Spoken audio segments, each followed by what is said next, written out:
공군 조종사 에반 켈러. 그가 한국 땅을 밟았습니다. 처음엔 당황했죠. 낯선 땅, 낯선 문화. 그리고 예상치 못한 충격적인 경험들. 그를 혼란에 빠뜨린 한국의 비밀. 그리고 결국 그는 믿을 수 없는 결정을 내리고 마는데요. 미국에서 온 한 남자가 한국 땅을 떠나지 못한 이유. 그 놀라운 이야기. 지금 시작합니다. 한국으로 배치됐다고? 순간 귀를 의심했어요. 저는 미 공군 조종사 에반 켈러예요. 몇 년 전부터 해외 근무를 준비해왔지만 한국은 전혀 예상하지 못한 나라였어요. 중동이나 유럽 기지라면 이해하겠지만 한국이라니? 솔직히 한국에 대한 정보가 거의 없었어요. 뉴스에서 몇 번 본 적은 있지만 직접 가본 적도 없고 제 주변에 한국에서 근무한 사람도 없었어요. 저는 소식을 듣자마자 상관에게 달려가 물었어요. 장난이죠? 진짜 한국으로 가야 하나요? 다른 선택은 없나요? 하지만 상관은 냉정했어요. 명령이다. 에반. 이제 내 근무지는 한국 오산 공군기지야. 머릿속이 하얘졌어요. 한국 거기가 대체 어떤 곳이길래? 결혼 8개월 차인 저는 아내 수잔과 새로운 미래를 계획하고 있었어요. 주말이면 아울렛을 돌며 새로운 살림을 장만하는 게 저희의 소소한 행복이었죠. 그런데 갑자기 한국이라니. 저녁 식탁에서 수잔이 숟가락을 내려놓으며 깊은 한숨을 쉬었어요. 에반, 우리 정말 한국으로 가야 해요? 너무 멀잖아요. 가족들도 못 보고 낯선 곳에서 우리가 잘 살 수 있을까요? 저는 그녀의 손을 잡으며 애써 웃었어요. 그러게 나도 아직 마음의 준비가 안 됐어. 솔직히 저도 불안했어요. 한국에 대해 아는 거라고는 뉴스에서 본 기술 강국이라는 이미지. 그리고 할아버지가 가끔 들려주셨던 한국전쟁 이야기 정도. 아버지는 더 걱정이 많았어요. 아들, 거기 완전히 다를 거야. 문화도 다르고 음식도 낯설 거고 언어도 전혀 못 알아들을 거야. 거기서 네가 적응할 수 있을 것 같아? 저는 일부러 태연한 척 웃어 보였어요. 아버지, 그냥 일하러 가는 거예요. 몇 년만 있다가 오면 돼요. 하지만 속으로는 생각이 달랐어요. 내가 진짜 저기서 살아남을 수 있을까? 머릿속은 복잡했지만 스스로를 다독이며 중얼거렸어요. 3년? 금방 지나가겠지. 그렇게 저는 한국행 비행기에 올랐어요. 하지만 비행기가 인천공항에 도착했을 때 저는 사실 좀 놀랐어요. 입국 심사를 마치고 공항 내부를 지나는데 작은 로봇이 제 앞을 가로막으며 밝은 목소리로 인사했어요. 안녕하세요. 도움이 필요하시면 말씀해주세요. 순간 저는 멈춰 서서 로봇을 바라봤어요.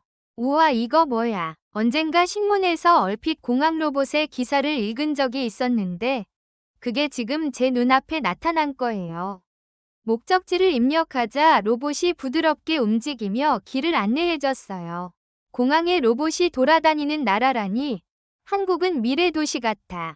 저는 감탄하며 중얼거렸어요. 공항은 생각보다 훨씬 현대적이었어요. 넓고 깨끗한 공간, 빠른 입국 심사, 모든 게 정리된 시스템. 저는 가방을 끌며 공항을 나섰어요. 공항에서 나오자마자 차가운 공기가 코끝을 스쳤어요.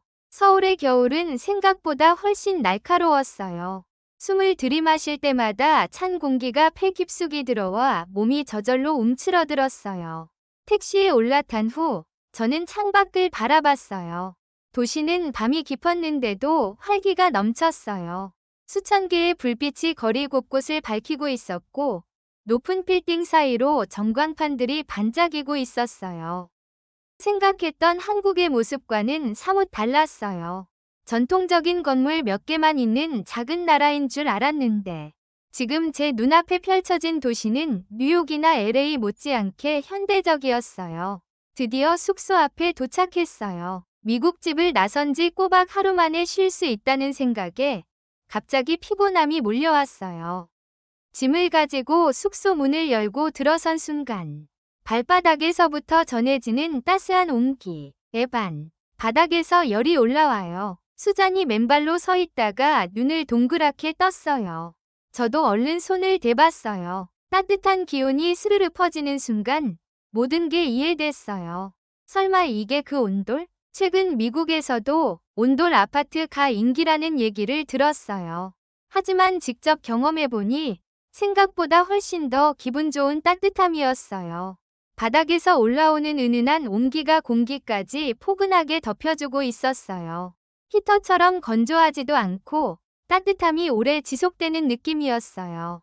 저는 고개를 끄덕이며 중얼거렸어요. 아, 왜 미국에서도 인기인지 알겠네요. 이건 그냥 난방이 아니라 완전히 다른 차원의 따뜻함이에요. 숙소에서 한숨 돌리고 나니 배가 고파왔어요. 한국에서의 첫 끼니는 한식으로 할까? 제가 묻자 수잔도 고개를 끄덕였어요.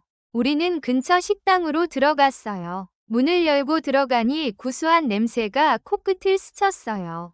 된장찌개랑 갈비 주세요. 잠시 후 뜨끈한 뚝배기와 윤기 흐르는 갈비가 나왔어요. 한 입 먹자 짭짤하고 구수한 된장찌개가 입안에 퍼졌어요. 이거 깊은 맛이 나는데요? 수잔도 국물을 떠먹더니 감탄했어요. 치킨 수프랑 비슷한데 훨씬 진해요. 불고기는 달짝지근한 양념이 고기에 잘 배어 있었어요. 이건 말이 필요 없네요. 그때 작은 접시에 담긴 김치가 눈에 들어왔어요. 한국에선 김치를 꼭 먹어봐야 한다던데. 한 입 베어 물자 새콤하면서도 알싸한 매운맛이 확 퍼졌어요. 오, 생각보다 강하지만 맛있는데? 수잔도 조심스럽게 먹더니 놀란 표정을 지었어요. 맞아요. 처음 먹어보는 맛인데 이상하게 손이 가요. 중독성 있어요. 우리는 어느새 국물을 떠먹으며 불고기를 즐기고 김치를 곁들이고 있었어요. 낯선 곳에서의 첫 식사. 하지만 이상하게도 편안하고 따뜻한 느낌이 들었어요. 그렇게 우리의 한국에서의 첫날 밤이 지나갔어요. 다음 날 아침은 좀 가볍게 먹기로 하고 숙소 근처의 편의점에 갔어요. 미국에서 익숙한 편의점과는 전혀 다른 분위기였어요. 선반에는 처음 보는 음식들이 가득했고 한쪽에서는 따뜻한 음식까지 판매하고 있었어요. 수잔이 삼각김밥을 집어들고 저를 쳐다봤어요. 이거 어떻게 먹는 거죠? 계산대 직원이 웃으며 설명해줬어요. 비닐을 이 방향으로 당기면 됩니다. 안에 참치가 들어있어요. 저는 조금 걱정됐지만 한 입 베어 물었어요. 예상보다 맛있었어요. 오, 이거 괜찮은데? 또 딸기 샌드위치도 골랐는데 한 입 먹고 깜짝 놀랐어요.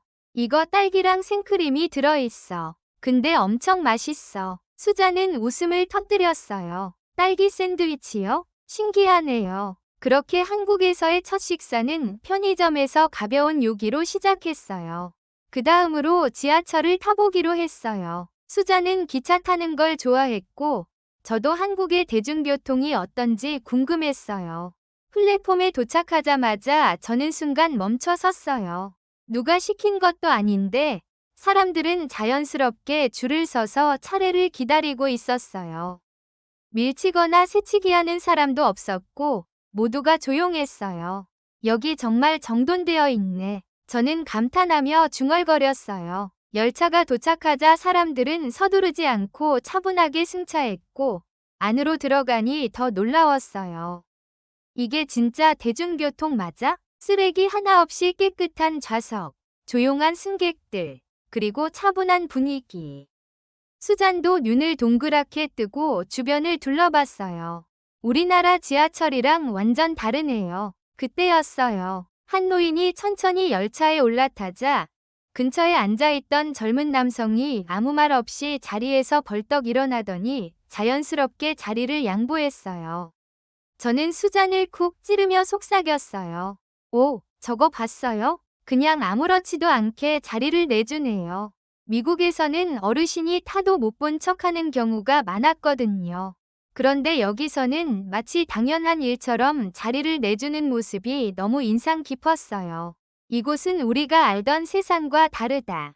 그 순간 저는 한국이라는 나라가 뭔가 특별한 곳일지도 모른다는 생각이 들었어요. 하루는 저녁 식사를 마치고 숙소로 돌아오는 길에 수잔이 신이 난 얼굴로 제 팔을 툭툭 쳤어요. 에반, 오늘 한국 미용실 갔다 왔는데 진짜 대박이었어요. 저는 웃으며 물었어요. 뭐가 그렇게 좋았는데? 수잔은 한숨을 쉬듯 감탄했어요. 일단 서비스가 완전 달라요. 커트만 하려고 갔는데 머리도 감겨주고 두피 마사지까지 해주더라니까요.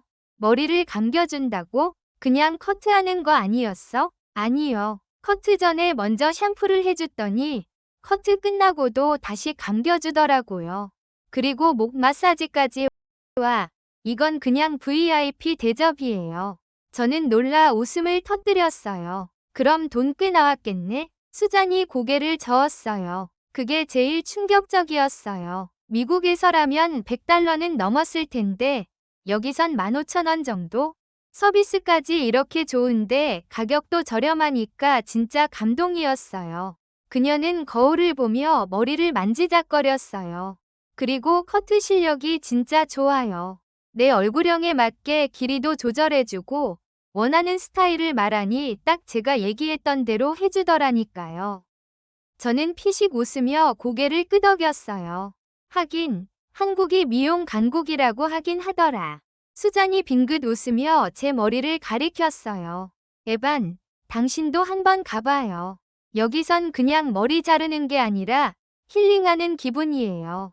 저는 머리를 쓸어 넘기며 웃었어요. 그래, 나도 주말에 이발하러 가야겠어.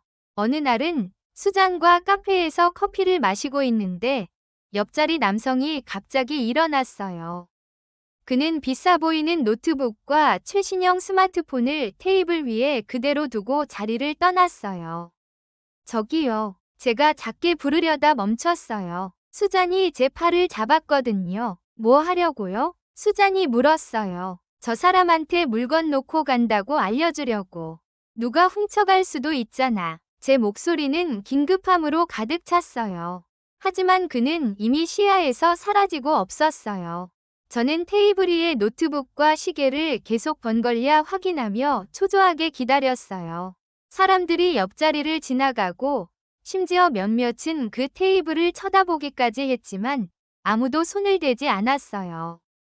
마치 보이지 않는 보호막이 그 물건들을 감싸고 있는 것 같았어요.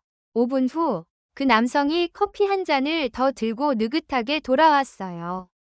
마치 아무 일도 없었다는 듯이요. 제 입이 떡 벌어졌어요. 제가 방금 뭘 본 거죠? 노트북과 핸드폰을 그냥 놔두고 다녀왔는데 아무 일도 일어나지 않았어요. 미국에서는 이런 거 5초도 안 돼서 사라졌을 텐데요. 누군가는 벌써 이베이에 올렸을 거예요. 저는 머리를 흔들며 믿을 수 없다는 표정을 지었어요. 저 사람은 그냥 운이 좋았을 거예요. 그런데 다음 날, 저는 같은 장면을 또 봤어요. 그리고 그 다음 날에도요. 어딜 가든 사람들은 자신의 물건을 안심하고 두고 다녔어요. 그제야 저는 한국이 제가 상상했던 것보다 훨씬 더 안전한 나라라는 걸 실감했어요. 어쩌면 저도 언젠가는 제 물건을 그렇게 자신 있게 두고 다닐 수 있을지도 모르겠어요. 하지만 아직은 아니에요. 전 여전히 화장실 갈 때도 폰을 꼭 챙겨요. 아직도 적응해야 할 게 많았지만 한국은 제가 예상했던 것보다 훨씬 더 흥미로운 곳이었어요. 시간이 지나면서 한국 생활이 점점 익숙해졌어요. 처음에는 모든 게 낯설었지만 어느 순간부터 이곳이 흥미롭고 편안하게 느껴지기 시작했어요. 어느 날 주말, 수잔과 저는 서울을 가보기로 했어요. 오산에서 전철을 타고 서울역까지 가는데 사람들이 줄을 서서 승차하는 모습이 정말 인상적이었어요. 전철에 올라타자마자 수잔이 옆구리를 찔렀어요. 에반, 여기 와이파이 잡혀요. 뭐? 저는 얼른 휴대폰을 꺼내 확인했어요. 정말이었어요. 네트워크가 빵빵하게 잡혀 있었어요. 이거 진짜 무료인가? 저는 반신반의하며 인터넷에 접속해봤어요. 그런데 속도가 느리기는커녕 동영상까지 끊김없이 재생됐어요. 세상에, 이게 진짜 된다고? 저는 감탄하며 수잔을 바라봤어요. 수잔은 신이 난 듯 휴대폰을 흔들었어요. 완전 신세계인데요? 미국 지하철에서 데이터 안 터져서 답답했던 거 생각하면 여긴 천국이에요. 저는 피식 웃으며 고개를 저었어요. 지하철에서 와이파이가 이렇게 빠를 줄은 몰랐네요. 한국, 저를 또 한 번 놀라게 하네요. 서울에 도착한 후 우리는 경복궁을 방문했어요. 친구들이 한국에 가면 경복궁에 가봐야 한다고 추천해줬거든요. 한국 전통 궁궐이 도심 속에 자리 잡고 있는 모습이 신기했어요. 게다가 한복을 입은 사람들이 많았어요. 우리도 한복 빌려서 입어볼까요? 수잔이 신나서 제 팔을 잡았어요. 처음엔 망설였지만 결국 저도 한복을 입어봤어요. 거울을 보니 꽤 그럴듯했어요. 어때? 한국 사람 같아? 제가 농담하자 수잔이 웃으며 말했어요. 근데 뭔가 부족한데? 수잔은 씩 웃더니 머리 위에 갓을 올려줬어요. 이제 완벽해요. 조선시대 양반 같아요. 저는 갓을 쓴 채로 거울을 보며 한숨을 쉬었어요. 이제 말만 타면 되겠네. 수잔은 웃음을 참지 못하고 대감님, 이제 출발하시죠. 라며 손짓했어요. 그렇게 우리는 한복을 입고 경복궁을 거닐었어요. 처음엔 어색했지만 시간이 지날수록 한복 특유의 기품이 느껴졌어요. 그리고 저는 문득 깨달았어요. 이게 그냥 옷이 아니라 진짜 한국의 역사 속을 걷는 느낌이구나. 그날 저녁, 우리는 전통시장에서 저녁을 먹기로 했어요. 시장은 활기로 가득 차 있었고 지글지글 익어가는 전, 고소한 붕어빵 냄새, 그리고 매콤한 양념이 끓어오르는 떡볶이 냄새가 온 거리를 감싸고 있었어요. 뭐부터 먹어볼까요? 수잔이 두 눈을 반짝이며 물었어요. 둘러보다가 전통 매운 떡볶이 라고 적혀있는 간판에서 시선을 멈췄어요. 저도 이거 먹어보고 싶긴 한데 너무 맵지 않을까요? 수잔이 조심스럽게 물었어요. 에이, 뭐 죽기야 하겠어? 저는 자신있게 떡볶이를 집어들고 한 입 빼어 물었어요. 그리고 바로 후회했어요. 으아, 입에서 불나는 것 같아. 저는 물을 찾으며 허둥지둥했어요. 수잔은 웃음을 꾹 참으며 젓가락을 들었어요. 그리고 한 입 먹고는 얼굴이 굳었어요. 괜찮아? 제가 묻자 그녀는 입을 벌리고 손으로 바람을 붙이며 말했어요. 안 괜찮아요. 혀가 없어지는 느낌이에요. 그런데 신기하게도 저희는 매운맛에 정신을 못 차리면서도 계속 젓가락을 들고 있었어요. 이거 매운데 손이 멈추질 않네요. 저는 코를 훌쩍이며 말했어요. 수잔도 울면서 웃으며 고개를 끄덕였어요. 한국 음식에는 뭔가 마법이 있는 것 같아요. 매워도 맛있어요. 그렇게 저희는 결국 떡볶이 한 접시를 완전히 비웠어요. 눈물과 땀을 닦아내면서도 입안에는 짜릿한 만족감이 퍼졌어요. 그 후로 저는 한국 생활에 적극적으로 적응하기 시작했어요. 수잔은 기진의 한국어 강좌에 등록했고 저는 한국군 장교들과 친해졌어요. 처음에는 영어로 대화했지만 점점 간단한 한국어도 사용하게 됐어요. 에반, 점심 맛있게 먹었어? 한국군 친구가 제게 물었어요. 저는 미소 지으며 대답했어요. 오늘은 김치찌개 먹었어. 친구는 깜짝 놀라며 말했어요. 오, 이제 한국 사람 다 됐네. 그 말을 듣고 저는 기분이 이상했어요. 한국이 점점 제게 소중한 곳이 되어가고 있었어요. 어느덧 한국에서의 생활이 3년 차에 접어들고 있었어요. 길을 걸으면 이제 낯설지 않은 가게들이 보였고 자주 가는 카페에서는 직원들이 저희를 알아봐 줬어요. 수잔은 한국어 공부를 정말 열심히 했어요. 기지 내에서 운영하는 한국어 강좌를 꾸준히 들었고 카페나 시장에서도 용기를 내서 한국어로 주문을 해봤어요. 어느 날 그녀가 저를 보고 환하게 웃으며 말했어요. 에반, 나 오늘 드디어 계산할 때 한국어로 말했어요. 점원분이 제 말 알아들으시고 잘하시네요. 라고 하시더라고요. 저는 엄지를 들어 올렸어요. 우와, 이제 한국에서 살아도 문제없겠네. 수잔은 장난스럽게 고개를 끄덕였어요. 한국에서 계속 살고 싶어질지도 모르겠어요. 그 말이 농담처럼 들렸지만 어쩐지 제 마음 한구석을 계속 건드렸어요. 한국에서의 생활이 점점 더 편안해지면서 저희는 이곳에서 보내는 시간이 특별하다는 걸 깨달았어요. 하루는 함께 한강공원을 찾았어요. 해가 지고 난 후 강물 위로 도시의 불빛이 반짝였어요. 거리는 깨끗했고 늦은 밤인데도 조깅하는 사람들, 산책하는 가족들이 많았어요. 저는 감탄하며 말했어요. 밤인데도 이렇게 안전한 게 정말 대단해. 아이들이 늦게까지 밖에서 뛰어노는 걸 보니 신기하기도 하고 수잔이 고개를 끄덕였어요. 그러게요. 여기서는 밤에 산책하는 것도 걱정되지 않아요. 우리도 이런 환경에서 아이들을 키우면 좋을 것 같지 않아요? 그녀의 말이 머릿속에서 계속 맴돌았어요. 한국에서의 삶이 너무나도 안정적이고 편리하고 따뜻했어요. 한국에서의 생활은 단순한 임무 수행이 아니라 새로운 삶의 한 부분처럼 느껴지고 있었어요. 그날 밤 한강공원에서 야경을 바라보며 수잔이 조용히 물었어요. 여기 계속 살면 어떨 것 같아요? 저는 그녀를 바라보며 잠시 고민했어요. 계속? 임무 끝나고도? 수잔은 미소를 지으며 고개를 끄덕였어요. 여기 너무 좋아요. 안전하고 깨끗하고 사람들도 따뜻하고. 저는 한강을 바라보며 깊은 숨을 들이마셨어요. 한국에서 보낸 시간들이 머릿속을 스쳐 지나갔어요. 그날 이후 저는 진지하게 고민하기 시작했어요. 정말 우리가 한국에서 계속 살 수 있을까? 이 나라의 일부가 될 수 있을까? 결국 저는 결심했어요. 한국 시민이 되기로요. 한국에서의 생활은 단순한 근무가 아니었어요. 저와 수잔은 이곳에서 진짜 삶을 살고 있었어요. 한국 사람들과 친구가 되었고 한국 문화에 빠져들었어요. 어느 순간부터 우리는 더 이상 손님이 아니라 이곳의 일부처럼 느껴졌어요. 귀화를 결심한 후 가장 먼저 해야 할 일은 한국어 시험을 준비하는 것이었어요. 한국에서 오래 살았지만 시험을 치르려니 긴장이 되더라고요. 수잔은 이미 기진의 한국어 강좌를 꾸준히 듣고 있어서 저보다 훨씬 실력이 좋았어요. 에반, 오늘은 역사 공부도 해야 해요. 시험에는 한국 역사도 나온다니까요. 수잔이 저를 보며 단호하게 말했어요. 저는 한숨을 쉬면서도 책을 펼쳤어요.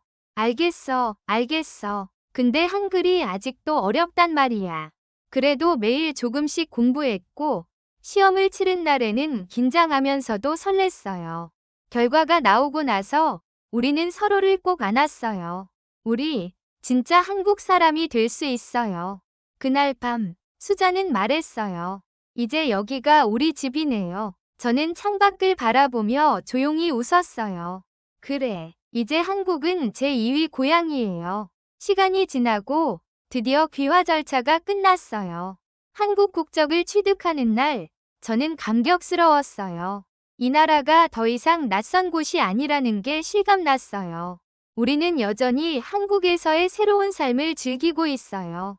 한국 친구들과 어울리고 점점 더 한국에 익숙해지고 있어요. 수잔은 여전히 한국 음식을 연구하면서 새로운 레시피를 찾아내고 있고요. 그리고 저는 오늘도 아침에 일어나면 가장 먼저 카카오톡을 확인해요. 한국 친구들과의 대화가 이제는 제 하루의 시작이 되었거든요. 언젠가 한국으로 돌아오고 싶다 라는 생각이 이제는 우리는 이미 여기에 살고 있다 라는 현실이 되었어요. 그리고 저는 그 선택이 정말 자랑스러워요.